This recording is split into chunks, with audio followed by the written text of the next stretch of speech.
ท่านจอมศรีรัตนปันรองประธานคณะกรรมการเลือกตั้งคันแขวงได้แถลงข่าวแจ้งผลเลือกตั้งเป็นสมาชิกสภาประชาชนแขวงบ่อแก้วสุดที่5จำนวน25ท่านหญิง5ท่านที่ประชาชนผู้มีสิทธิ์ปอนบัตรเลือกตั้งได้ไว้วางใจให้เป็นตัวแทนของตนที่จะได้เข้าไปนั่งในสภา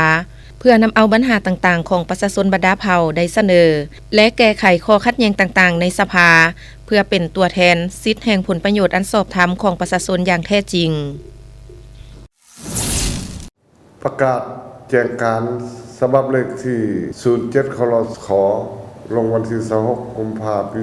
2026ของคณะกรรมการเลือกตั้งคันแขวงว่าโดยรายชื่อผู้ที่ได้รับเลือกตั้งเป็นสมาชิกสภาประชาชนแขวงบ่อแก้วสุดที่5และอิงตามมาตรา44ฉบับปรับปรุงของกฎหมาย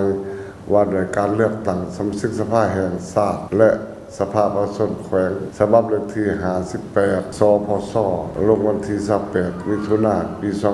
2024และอิงตามตารางสังรวมผลการนับคะแนนเสียงของผู้สมัครรับเลือกตั้งเป็นสมาชิกสภาประชาชนแขวงบ่อแก้วที่5ของคณะกรรมการเลือกตั้งคันเมืองฉบับเลขที่08คลมลงวันที่22กุมภาพันธ์ปี2026เลขที่014คลมเลขที่015คลมเลขที่22คลมลงวันที่23กุมภาพันธ์ปี2026และฉบับเลขที่19คลมลงวันที่24กุมภาพันธ์ปี2026คณะกรรมการเลือกตั้งแขวงบ่อแก้วประกาศแจ้งการว่าโดยรายชื่อผู้ที่ได้รับเลือกตั้งเป็นสมาชิกสภาประชาชนแขวงบ่อแก้วสุดที่5ประกอบมีจำนวน25ท่านหญิง5ท่านรายละเอียดแต่ละเขตเลือกตั้งคันเมืองมีรายชื่อดังรูปนี้ 1. เขตเลือกตั้งเมืองห้วยทรายจำนวน5ท่านหญิง1ท่านประกอบมี 1. ท่านจอมแพงวิไลสารกรรมการประจำพรรคแขวงเลขาคณะบริหารงานพรรคเมือง 2. ท่านพันเอกอุดมไส้พรหมปัญญาห้องหัวหน้าการเมืองหัวหน้าห้องการเมืองกองบัญชาการทหารแขวง 3. ท่านอำพรล้อมีไส้กรรมการพรรคเมืองหัวหน้าคณะโฆษณาอบรมเมืองสสคชุดที่4 ท่านนางอำพรบุญยวงศ์คณะประจำสภาประชาชนแขวงประธานคณะกรรมการวัฒนธรรมสังคมและบรรดาเผ่าสภาประชาชนแขวง 5. ท่านเทวาทรงกรรมการพรรคเมืองห้องหัวหน้าห้องการเงินเมือง 2. เขตเลือกตั้งเมืองตนพึงจำนวน5ท่านหญิง1ท่านประกอบมี 1. ท่านอุ่นคำธรรมเลิศกรรมการพรรคแขวงเลขาคณะบริหารงานพรรคเมือง 2. ท่านคำจันทร์วรรณวงศ์กรรมการพรรคเมืองห้องประธานคณะกวดกาพรรครัฐเมือง 3. ท่านสายคำประเสริฐกรรมการหน่วยพรรคคณะประจำสภาประชาชนแขวงประธานคณะกรรมการยุติธรรมและปกสสภาประชาชนแขวง 4. ท่านนางคำลาจิตพงศ์ห้องเลขาธิการสภาประชาชนแขวง 5. ท่านเป้าแก้วพุ่มสวรรค์ห้องประธานคณะกวดกาพรรครัฐแขวง 3. เขตเลือกตั้งเมือง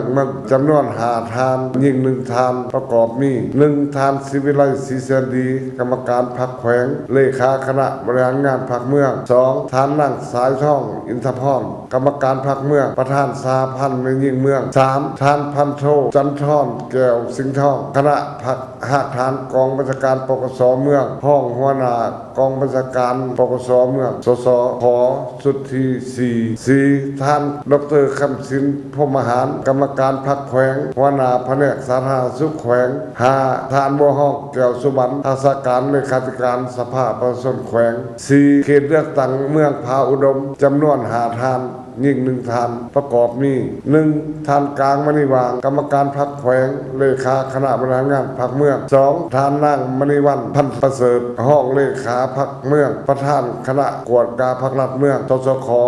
ชุดที่ 4 3. ท่านวรรณสรโพธิปัญญากรรมการพรรคแขวงหัวหน้าแผนกแรงงานและสวัสดิการสังคมแขวง 4. ท่านเวียงไส้จันทวงศ์กรรมการพรรคเมืองห้องหัวหน้าห้องการเกษตรกรรมและสิ่งแวดล้อมเมือง 5. ทานบุญจันทร์ดีประเสริฐห้องหัวหน้ารัชกิจไฟฟ้าลาวสาขาแขวงบ่อแก้ว5เขตเลือกตั้งเมืองปากท่าจำนวน5ทานยิ่ง1ทานประกอบมี1ทานสรีวรรณสารกรรมการพรรคแขวงเลขาคณะบริหารงานพรรคเมือง2ทานคำจันทร์อินทจักรกรรมการพรรคแขวงห้องประธานสภาประชาชนแขวง3ทานนางอินทองเรื่องศรีจันทองห้องเลขาพรรคเมืองหัวหน้าคณะจัดตั้งเมืองสสขสุทธิศรี4ทานบุญประสิทธิ์จันทองใสกรรมการพรรคเมืองหัวหน้าห้องการวัฒนธรรมและท่องเที่ยวเมือง5ทานไสว่างจู่จงห้องเลขาธิการสภาประชาชนแขวงภายหลังกรรมการเลือกตั้งคันแขวงบรรดาองค์การจัดตั้งของพรรครัฐองค์การแนวร่วมสร้างชาติ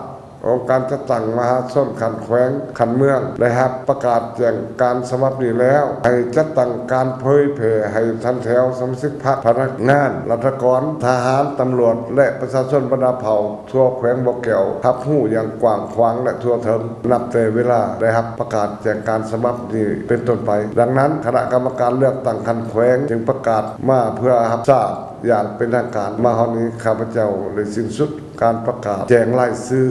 ผู้ที่ได้รับเลือกตั้งเป็นสมาชิกสภาประชาชนแขวงบ่อแก้วชุดที่5ขอขอบใจ